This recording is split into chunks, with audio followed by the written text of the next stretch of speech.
राज्यातील महाविकास आघाडी राष्ट्रवादी काँग्रेस शरदचंद्र पवार पक्षाचे अधिकृत उमेदवार तुमचे आमचे लाडके नेते आदरणीय राजेसाहेब भाऊ देशमुख यांच्या निवडणूक प्रचारानिमित्त मंचावर उपस्थित असलेले आदरणीय बाप्पा अध्यक्ष आणि बीड जिल्ह्याचे काँग्रेसचे जिल्हाध्यक्ष आदरणीय राहुल भाई सोनवणे, नाना, उपस्थित सर्व मान्यवर मंडळी आणि गित्ता गावातील माझ्या वडीलधाऱ्या मंडळींनो आणि तरुण भावांनो, येणाऱ्या 20 तारखेला मतदान करायचंय आपल्याला आणि हे मतदान परिवर्तनासाठी मतदान करायचं.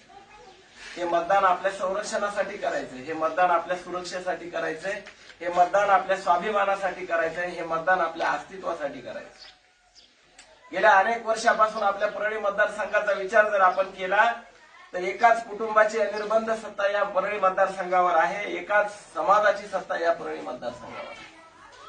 सुदैवानं गेल्या 40 वर्षापासून हा संघर्ष चालू असताना यावेळेस आपण ही उमेदवारी खेचून आणण्यामध्ये यशस्वी झालो.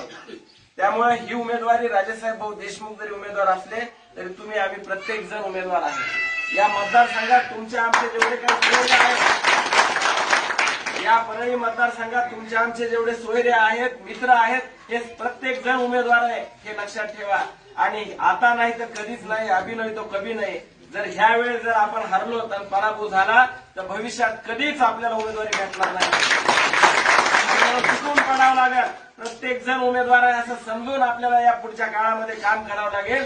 कारण राजेसाहेब भाऊ देशमुख आमदार झाले तर तुम्ही आम्ही प्रत्येक जण आमदार आहेत ह्या भागाचे, लक्षात ठेवा. आपल्या प्रत्येकाला आमदार होण्याची संधी आहे.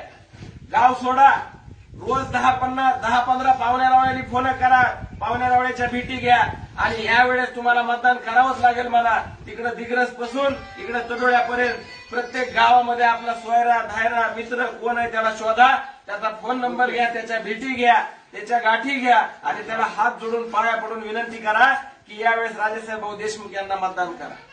काही लाभधारक आपले असतील, त्यांचे परळीवाल्याचे, त्याच्या बी हातापाया पडा अख्खं गाव जाऊन की बाबानो तू लाभधारक आहेस, तू तुझं काम कर, गटुडं आलं घरात ठेव, नाही वाटून टाक. पण मतदान मात्र राजेसाहेब भाऊ देशमुख यांचे जे माणूस वाजवणारे, तुतारी वाजवणारा माणूस आहे ना, याचं बटन दाबा. कारण त्या लाभधारकांना सुद्धा आता ते लाभधारक आहेत, त्यांना मालक होण्याची संधी जर राजेसाहेब भाऊ देशमुख आमदार झाले, त्यांना मालक व्हायचे का त्या परळीच्या बंगल्यावर त्या टेकड्यावर जाऊन गुलामी करायची, हे तुम्ही त्यांना दाखवा, त्यांना विनंती करा कृपा करून. कारण लोकसभेला आपल्या गावात विरोधकाला मतदान पडलेलं आहे, ते रोखा, काही करून रोखा. अख्खं बुकच्या बुक राजेसाहेब भाऊला पडलं पाहिजे. इथं काही हो, काय करायचंय, दाबदडप करायची नाही, गुंडगिरी करायची नाही आपल्याला, पण त्यांच्या हातापाया पडा.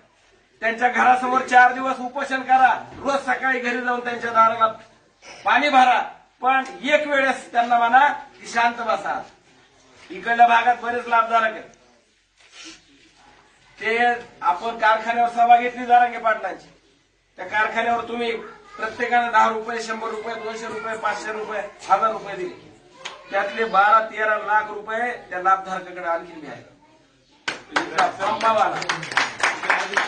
पंपावाला बरं काय. ते जर गावात आलं ना त्याला आधी तो हिशोब विचारा. आणि त्यांचे जे लाभधारक आपले त्या सगळ्याला आधी जरांगे पाटलाच्या कारखान्यावरल्या सभेचा निधी विचारा, कुठे म्हणा ते. आज समाजाचा पैसा यांना खायला पुरवणार, लाजा वाटल्या पाहिजे त्यांना. आणि काय केलं हो परळीच्या आमदाराने ह्या 10 वर्षात? आंबाजोगाईचा कारखाना चालवाय घेतला, बंद पाडला.